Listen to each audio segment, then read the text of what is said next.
Hi viewers, welcome to our channel. Hero Raj Tarun తనను మోసం చేశాడు అని చెప్పేసి లావణ్య అనే ఒక అమ్మాయి పోలీస్ స్టేషన్లో కంప్లైంట్ ఇవ్వడం చూస్తున్నాం. 11 సంవత్సరాల నుంచి ఇద్దరం కలిసే ఉన్నాం. కాకపోతే ఇప్పుడు వేరే కొత్త హీరోయిన్ తోటి అతను ఎఫ్ఐఆర్ పెట్టుకున్నాడు, నన్ను వదిలేశాడు అని చెప్పేసి చెప్తున్నారు. అయితే సినిమా ఇండస్ట్రీ వాళ్ళపైన అంటే మామూలుగా ఇటువంటి కేసులు బయట చాలా జరిగినప్పటికీ కూడా సినిమా వాళ్ళపైన అవి ఎక్కువ ఫోకస్ అవుతుంటాయి. మీడియాలో కూడా ఎక్కువ కవర్ చేస్తూ ఉంటారు. అయితే ఇది వాళ్ళ కెరీర్ పైన ఎంత ఎఫెక్ట్ చూపిస్తుంది? మరి ఇప్పుడు రాజ్ తరుణ్ పరిస్థితి ఏంటి? అసలే ఆయనకి సినిమా అవకాశాలు కాస్త తక్కువగా ఉండడం చూస్తున్నాం. మరి ఇటువంటి కేసులు ఆయన పైన ఎటువంటి ప్రభావాన్ని చూపిస్తాయి?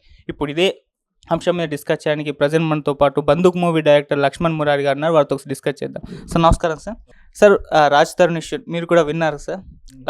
లావణ్య అని ఒక అమ్మాయి తను మోసం చేశాడు, 11 సంవత్సరాల నుంచి కలిసే ఉన్నాం, ఇప్పుడు కొత్త సినిమాలో హీరోయిన్ తోటి ఎఫ్ఐఆర్ పెట్టుకున్నాడు అని చెప్పేసి నన్ను వదిలేశాడని కంప్లైంట్ చేసింది. మరి దీన్ని ఏ విధంగా చూడొచ్చు, మీరేం చెప్తారు సార్? అంటే సినిమా హీరో పైన ఇటువంటి రావడం అనేది మీడియాలో ఎక్కువగా ఫోకస్ అవుతూ ఉంటుంది. మరి మీరేం చెప్తారు సార్? యాక్చువల్గా ఇలాంటి కేసుల గురించి చర్చనే వేస్ట్, మనం మాట్లాడుకోవడము ఈ టైం వేస్ట్.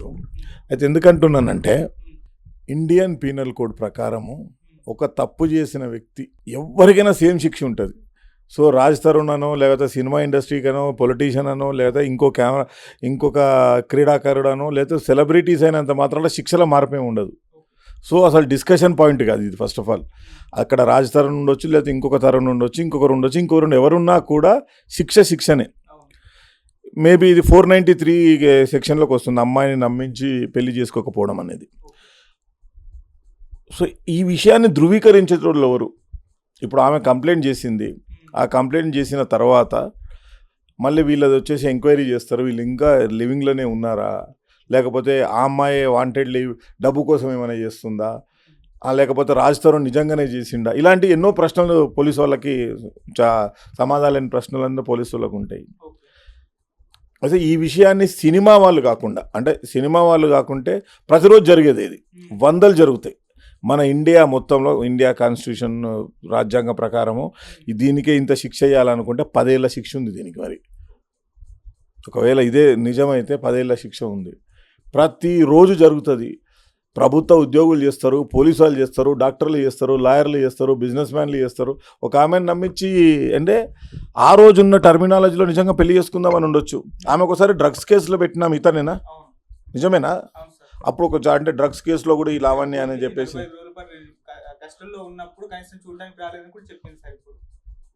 అంటే ఇప్పుడు మనము ఈ కేసుని ఎలా పరిగణించుదాం చెప్పండి? ఈ కేసుని ఎలా పరిగణించాలి? నేను సపోర్ట్ చేయట్లేదు, ఎవరిని సపోర్ట్ చేయట్లేదు, ఎవరిని తప్పు అనట్లేదు, ఎవరిని ఒప్పంటలేను. ఒక డ్రగ్స్ కేసులో 45 రోజులు జైల్లో ఉన్న అమ్మాయిని రాజ్ తరుణ్ పెళ్లి చేసుకుంటానని మోసం చేసిండు అనేది చర్చ అనుకుంటే, ఆయన ఫస్ట్ ఇష్టం ఉండేనేమో, ఈమె డ్రగ్స్ కేసులలో పోయినందుకు ఇష్టం లేదేమో. అదే చెప్తున్నాడా? నాకు తెలీదు. సో ఒక మనిషికి పెళ్ళి అయింది అనుకుందాం, చలో ఇది పక్కన పెడదాం. పెళ్ళి అయింది, 2 పిల్లలు ఉన్నారు, హ్యాపీగా సంసారం సాగుతుంది, మధ్యలో బ్రేకప్ వచ్చింది, విడాకులు తీసుకోరా? చట్టబద్ధమైన పెళ్లి జరిగిన వ్యవస్థనే విడాకులు అనే మనకు ఒక ఈజియెస్ట్ వే ఇండియన్ కాన్స్టిట్యూషన్లో లా ఉన్నది. సో దీంట్లో కొత్తగా ప్రేమికులు విడిపోతే అనే డిస్టర్బెన్స్ ఏం లేదు. ఇక్కడ ఏంటంటే క్రైమ్ను ఇన్వాల్వ్ చేస్తారు. ఇక్కడ క్రైమ్ ఎందుకు ఇన్వాల్వ్ చేస్తారు అంటే ఒక అమ్మాయిని మోసం చేసిండు అనే దాని మీద 493లో కేసు కానీ పెడితే, ఒకవేళ మీరు వచ్చే ముందు మీరు అడిగితే నేను నార్సింగ్కి తెలిసిన వ్యక్తులు ఉంటే కాల్ చేస్తే అందుబాటులో రాలేదు. వస్తే నేను ఏ కేసులో పెట్టిరో కూడా చెప్పేస్తే ఆ కేసు తీవ్రత చెప్తుంటే, నా intention of asking which case they are filed against Raj Tarun అనే దాన్ని మీరు చూసుకుంటే ఆ కేసు తీవ్రత ఎంత ఉందనేది మనం తెలుసుకోవచ్చు. సో ఇలాంటివి సర్వసాధారణము, అతి రెగ్యులర్. సో దీని గురించి మనం పెద్ద చర్చనే వద్దు. సినిమా సెలబ్రిటీ కాబట్టి ఇంకా మళ్ళీ పార్టీలు ఇన్వాల్వ్ అయి ఉన్నాయనుకోండి, మళ్ళీ అదో రకమైన చర్చ. ఎందుకంటే వీళ్ళు ఎలక్షన్ ముందు దాకా వాళ్ళకి పార్టీలకు పనిచేస్తారు. సినిమా వాళ్ళు ఒకవేళ వాళ్ళు పనిచేసిన వాళ్ళు ఓడిపోయారు అనుకో, మాకు వాళ్ళకి సంబంధం లేదంటారు. ఇన్ కేస్ ఆ అమ్మాయి కానీ ఈ అబ్బాయి కానీ పొలిటిక్స్కి ఏమైనా సంబంధం ఉంటే ఇంకో రకంగా తీవ్రత ఉంటుంది. అప్పుడు పొలిటికల్ ట్రయల్లోకి వెళ్ళిపోతుంది. ఇప్పుడు రేపు నిజంగానే రాజ్ తరుణ్ మోసం చేసిండు అంటే అందరు కూర్చొని మాట్లాడి సెటిల్ చేస్తారు. దీన్ని ఎందులో సెటిల్ చేస్తారు?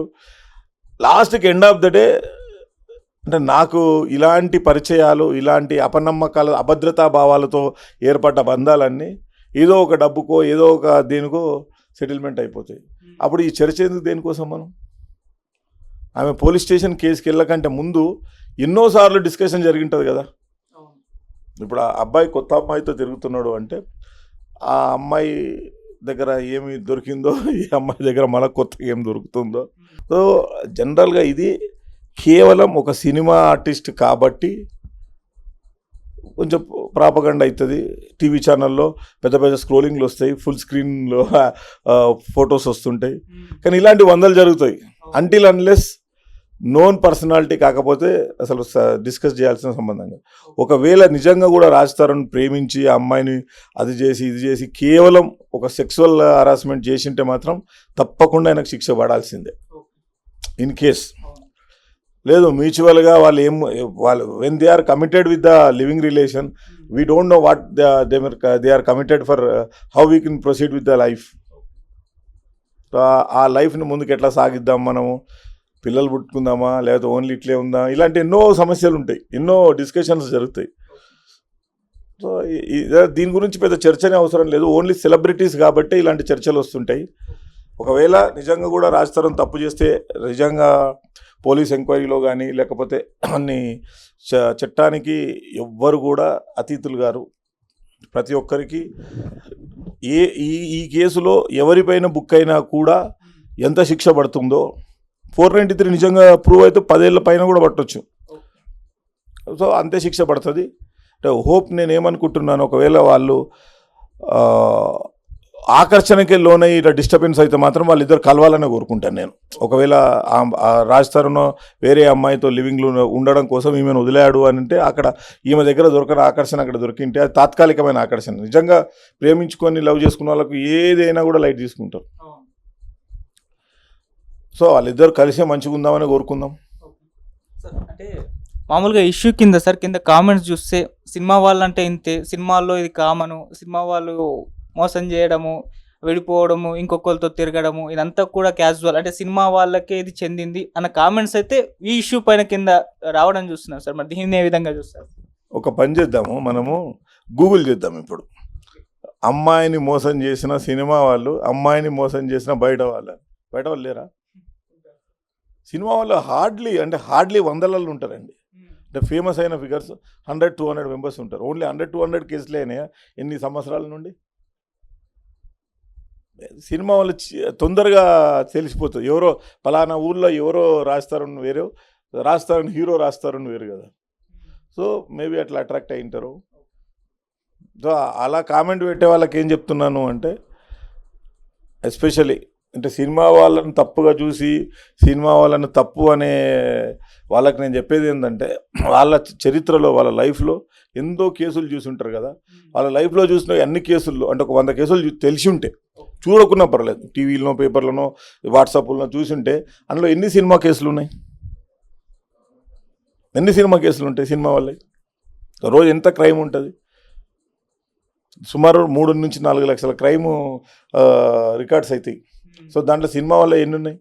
3 లక్షల మంది 4 లక్షల మంది సినిమా వాళ్ళు లేరు.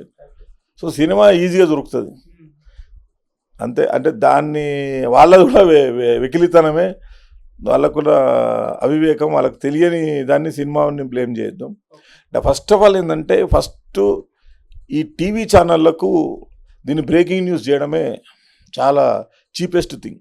ఓవరాల్ దీంట్లో ఎవరైనా మూర్ఖుడు ఎవడన్నా ఉన్నాడు అంటే ఐఎమ్ డైరెక్ట్లీ సేయింగ్, నువ్వు వేరే క్రైమ్కి ఎంత ప్రియారిటీ ఇస్తావో ఈ క్రైమ్ కూడా అంతే ప్రియారిటీ ఇవ్వండి.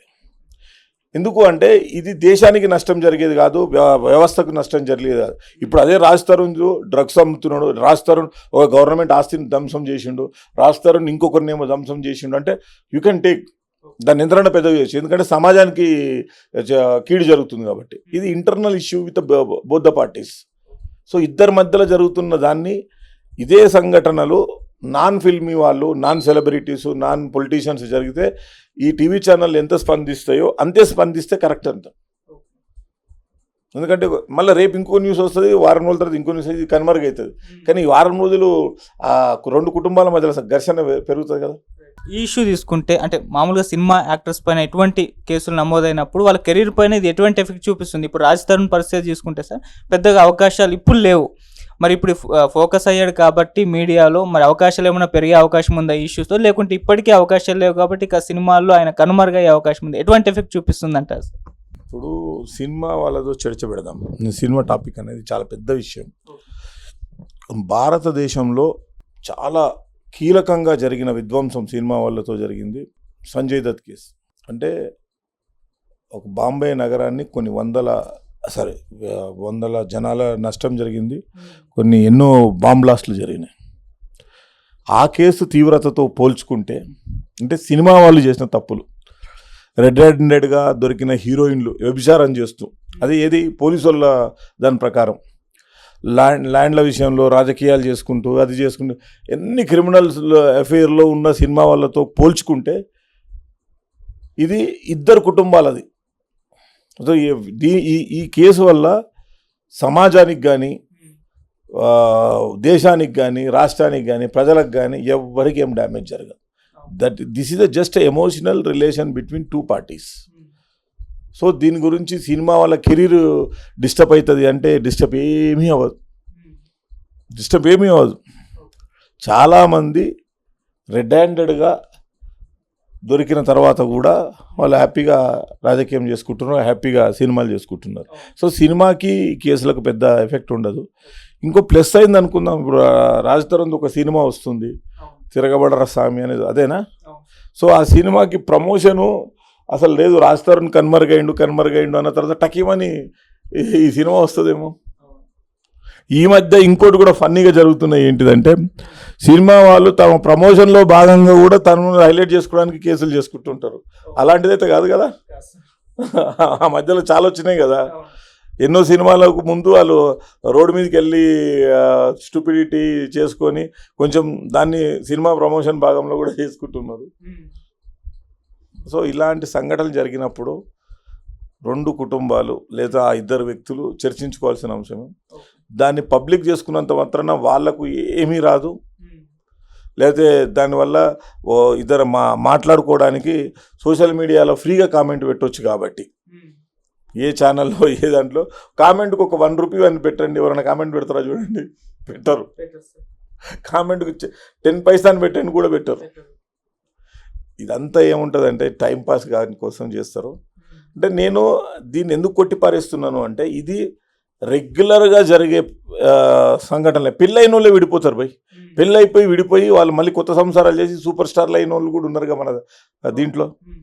వాళ్ళని ఏమన్నా మరి, వాళ్ళు కూడా ఏదో టర్మ్స్ డిస్టర్బ్ అయ్యే విడిపోయారు కదా.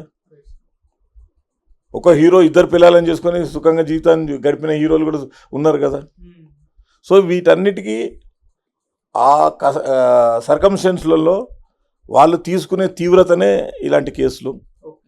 సో నేను ఓవరాల్గా చెప్పేది ఏంటంటే ప్రజల్లో దీన్ని సీరియస్గా తీసుకోవాల్సిన అవసరము లేదు, దీన్ని ఒక పెద్ద విషయం కింద చూసుకోవాల్సిన అవసరం లేదు. అది వాళ్ళిద్దరికి సంబంధించిన విషయం. ఎవరు తప్పు చేసినా నిజంగా కూడా అంటే ఇప్పుడు మమ్మల్ని మీరు అడుగుతున్నారు కాబట్టి చెప్పేది ఏంటంటే ఈ విషయంలో ఒకవేళ రాజ్ తరుణ్ తప్పు అయితే రాజ్ తరుణ్కి శిక్ష పడాలి, అమ్మాయి తప్పు అయితే అమ్మాయికి అనుభవించాలి. ఇద్దరిది తప్పు ఉందనుకో మ్యూచువల్గా కూర్చొని పెద్ద మనుషుల దగ్గర కూర్చొని మ్యూచువల్గా వాళ్ళిద్దరికి కౌన్సిలింగ్ జరిగితే maybe they will get another result. But don't blame films. అంటే సినిమా వాళ్ళని బ్లేమ్ చేయకండి. సినిమా వాళ్ళు వస్తే వేలాది లక్షలాది కోట్లాది జనాలు ఎగబడుతున్నారు రోజులు ఇవి. సో సినిమా క్రేజ్ అలానే ఉంటుంది.